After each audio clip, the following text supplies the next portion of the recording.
Tell me when we are. Thumbs up, that means we're going. Yeah, it's an interesting time, Lent, because it's a givey-uppy time, and people say, oh, I'm giving up this and I'm giving up that. And yeah, it's a doing time, and yet then we're hearing about resting at God's feet, and there's kind of all sorts of things going on. And I was having a think about Lent and how we can get the most out of it, and how we can really make this time work for God. And I've come up with the fact that it's what we call a give up, a give up, a keep up, and a take up time. So we can do all of those things, and I'll talk about some of those things in a minute. But when I was thinking about things, I was starting to look at Luke chapter 10, and especially right at the end of chapter 10, there's a story about Martha and Mary. But it's interesting going to the one before that, which is the parable of the Good Samaritan. And actually, they're linked up there. There is a good link there. And we all know the parable of the Good Samaritan, don't we? Yeah, the parable of the Good Samaritan, and the expert in the law, I'm not going to read it all, but starting at verse 25, the expert of the law stood up to test Jesus. So he didn't actually want to know, he tested him. Teacher, he asked, what must I do to inherit eternal life?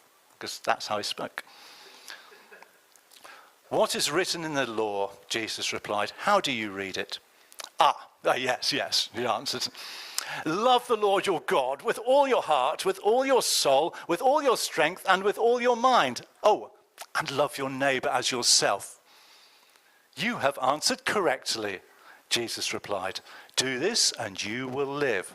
But he's wanting to justify himself, so he asked Jesus, Jesus, who is my neighbor? Is it just the guy who lives next door to me? Do I just have to love that one person? I might just be able to manage that. And then Jesus goes on and tells a parable of the Good Samaritan, of the person who was going off and got robbed and got left to die, and how the priest walked past him, how the Levite walked past him, all the godly people, supposedly godly people walked past him. And then the Samaritan, people who didn't even like the Jews, didn't walk past him. But not only did he bandage him up, not only did he stop what he was doing, but he put this guy on his donkey. He took him to a hostel, paid for him to be looked after there until he was better. And then Jesus says, that's what loving your neighbour is all about. That's what loving your neighbour is about. And he says to the expert of the law, which of these three? I love it. This guy was testing Jesus, who ended up being tested. Which of these three do you think was a neighbour to the man who fell into the hands of the robbers? The expert in the law replied, he couldn't even say the word Samaritan. He said, the one who had mercy on him? Jesus told him, go and do likewise. So here we see that Christianity is a doing faith. It's a doing faith. And yet, in the next bit, we read, as Jesus and his disciples were on their way, he came to a village where a woman named Martha opened her home to him.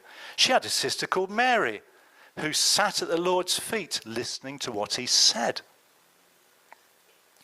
But Martha was distracted by all the preparations that had to be made. She came to him and asked, Lord, don't you care that my sister has left me to do all the work by myself? Tell her to help me before I ram this wooden spoon that I'm mixing a cake with anyway. And Jesus just says to her, Martha, Martha, you are worried and upset about many things, but only one thing is needed. Mary has chosen what is better, and it will not be taken away from her. That's so important, and I'll be talking about that today. But you see, there's two things, isn't there? Christianity is a doing faith, and it's a sitting at Jesus' feet and doing nothing faith. So, if you're feeling lazy, you say, oh, right, yeah, I'm doing the Mary stuff today and just going to chill out with Jesus and my phone and a few other things. And if you're feeling, I've got to do. So it's a real tension sometimes between the doing for God and the sitting with God. And I was just looking into that tension, especially with Lent, and Lent being a time of giving up or sometimes taking up. Then how does this fit in? And I came up with keep up, give up, and take up. And that's probably the best way to look at it. So keep up. What things should we be keeping up this Lent? Well, it's good busyness. It's good Samaritan type busyness. So if you want to know what to keep on doing, keep doing good Samaritan things. Keep loving your neighbour. Keep going the extra mile for people. Keep showing unconditional love that only Jesus can show, that only a Christian can show. Keep doing that. Keep forgiving people. Keep caring for people. Keep showing compassion. You can keep doing those things as long as you like. And God's never going to say stop. He say, you keep doing that. You keep doing that. So that's the keep up. And then we come on to the give up. So what are the things that we should give up? Well, I think the things that we should give up, apart from chocolate, cakes, cigarettes, blah, all that sort of stuff, no, the things for giving up is the unnecessary stuff. And I don't know, it's something about the world we live in at the moment. I don't think it's ever been as busy. Do you kind of go with that? Does it feel busier now than ever before? I just feel that there's more busyness around me and wanting me to be part of it than ever before. I don't know what it is. I think it's something to do with there's a lot more to do. And there's a lot more pressure to do it sometimes. Because there's a lot more to do, there's a lot more pressure to do it. There's a lot more pressure to keep busy and to be busy. And you see, we can learn a lot from this Mary story here, this Mary and Martha story. Mary was sat at Jesus' feet. Martha, on the other hand, was rushing around doing stuff. Now, here's the funny thing. Jesus, if you look back through the accounts in the Bible, Jesus started his ministry by turning water into wine. Good start. He also fed the 5,000. So here's the clue. Jesus was more than capable of miracling himself up a nice meal and a glass of wine. Yeah, no problems there. He probably, therefore, hadn't asked Martha to even cook him anything. So he'd probably just come to their house just because he'd come to the house. There's nothing here. It just said Jesus and his disciples were on their way. They came to a village where a woman named Martha opened her house to him. And so that's a lovely thing to do. Nothing wrong at the moment. But it seems like she's just was being a bit of a fusspot as she opened up the house to, and she's like saying, "No, there's nothing wrong here." We had a meeting at our house, a Sunday Fun Day meeting, very good one, on Thursday, and yet I'd love to say we hoovered and cleaned it. There's probably a reason why I didn't. I think I must have been doing something really important. But anyway, we made sure that the house was lovely and tidy and clean. The carpets were clean, and everything was nice. Did you think it was clean, Lucy? It was all right, was it? Okay, good, thank you. What do you reckon, Matt? Oh, where's Matt gone? Was it all right? It was all right. So yeah, we're getting the thumbs up from some of our Sunday Fun Day team here. Good, but we went to a lot of trouble for that, but we didn't go beyond that. We even think we cleaned the bathroom as well. We just did the basics and just made it hospitable for them. But I think Martha was going beyond that. Oh, Jesus is coming. It's got to be perfect. It's got to be absolutely perfect. So, and I've got to make him the most amazing meal. So I'm going to go, no, I'm not just going to give him a plate. I'm going to bake a cake. I'm going to bake a cake for Jesus. And and she's like, oh yeah, I'm baking the cake. And oh, what can I do while I'm baking the cake? Because I'm only mixing it with one hand. That's why we're so busy now, because we don't have to mix a cake with one hand, do we? We can just put it in a mixer. That's mixing. We find something else to do. That makes us even busier, because that's cooking in the background. Anyway, just a thought. So she's baking the cake. Now, what can I do while I'll just give the kitchen a little clean. Oh, but maybe he wants a starter. Oh, yeah. I'll just get him a little plate of crisps, because he hasn't given them up for Lent. And I'll just put them there, bring them to Jesus. There you are, Jesus, have a little plate of crisps. What else can I do for him? I'll just make him a little drink and just running around it in ever decreasing circles, just trying to make it all nice for Jesus. And then she's saying, oh, right, I've got to make this amazing dinner. Now, what does Jesus like? He reckons lasagna, but I can't just go to Safeways and Sainsbury's and buy him one, because he know it comes out of a packet. I'm going to make it from scratch. Right, have I got time? Yeah, I'm going. I'm going to get the ingredients. I'm going to run out of the shop, get the ingredients. Right, grate the cheese, cut the meat, the meat. Does he like vegetables? I don't know. Do the meat, get that, put that in. So that's got to be cooked. Does he like side salad with it? Yeah, I'll do him a side salad. So he probably likes organically grown lettuce, because I grew lettuce earlier, so I'm going to pick it from my garden. And she's like, I'm doing this, but I'm doing it for Jesus. I'm doing it for Jesus, so that's okay. And I'll go and pick him some tomatoes, but I'm doing it for Jesus. I don't want to. No, I'm going to make him a salad dressing to go with this, but I'm doing it for Jesus, so it's okay. So I'm doing all these things for. Where is Mary? She's just sat there, just listening to Jesus. What a waster! It's like. And this would have gone on and on until she just couldn't take it anymore. She's like, Mary, if you could just set the table. It's like, no, she's just listening to Jesus. And then in the end she goes, Jesus, just tell her to do something. And Jesus goes, Martha, just chill out, my dear. No, he didn't. He just said, Martha. And do you know, I was thinking about this. Mary, Martha, doing things that Jesus hadn't actually asked her to do. We know what Jesus wants us to do now. We saw that in the parable of the Good Samaritan.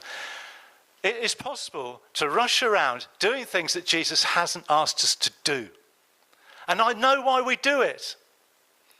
Because if we're not confident that Jesus unconditionally loves us, what are we going to do to earn a bit? We're going to try and earn a bit of love, aren't we? If I do that, he'll love me more. If I do that, he'll love me more. We're trying to actually get a sense of self-worth here by doing stuff for Jesus. That's the wrong reason to do stuff. We're trying to be busy. We're trying to make ourselves busy for him, so that we feel that we're doing something for him and we feel better about our walk with him. That's not how he wants it to be, you see. And that's why he just says these lovely words, get it right, Martha. And whenever I read that section of the Bible, I don't see Martha. I see Tony. Tony, you are worried and upset about many things. But only one thing is needed. Mary has chosen what is better, and it will not be taken away from her.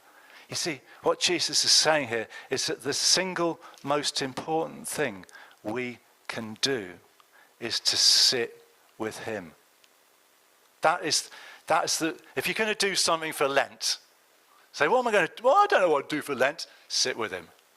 Sit with him. That is the single most important thing. It rates higher above anything else we can do by a country mile. Sit with him.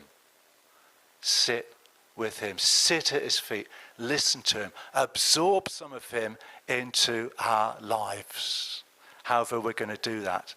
And that is so hard to do. It's so hard. I've been a Christian probably over 30 years now. And that, for me, is still the hardest thing to do.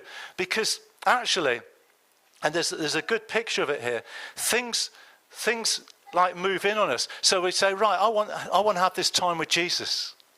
But it's like things move in. And the clutter of life, the busyness of life moves in. And so, but I've got to do this, and I've got to do this, and I've got to do this, and I've got to... Is he asking us to do this? Well, I've got to do this, I've got to do that. And I'm seeing it here. It's a metaphorical picture. I'm just surrounded by stuff. There's a microphone here. I didn't ask for that. There's this music stand here. Do you know, sometimes you just want to go crazy and karate it all the way. You don't have to do that. But just, it is a picture of our walk with Jesus. The number one thing he wants us to do is to sit with him. And yet, that's the hardest thing to do.